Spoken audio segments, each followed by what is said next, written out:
ধরো না, তুমি এভাবে বসে থাকো। হ্যাঁ, ইয়ার গজলটি ভালো লাগে। কার? বাবা তুমি সবচেয়ে বলো আমার চোখের তারা। আব্দুল্লাহ হাদের।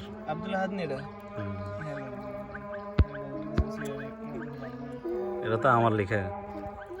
আপনি আগে তো ইয়েই কইছিল, জাহিদ জামি আগে কইছিল, জাহিদুল আমি আগে বলছিল না, পরে তো এরা কইছিল। বাবা তুমি সবচেয়ে ভালো আমার চোখের তারা। ও না, এটা না, তাহলে ভুল কইছি। একটা ইয়া ঘাস ছিঁড়া দাও। দাঁড়া,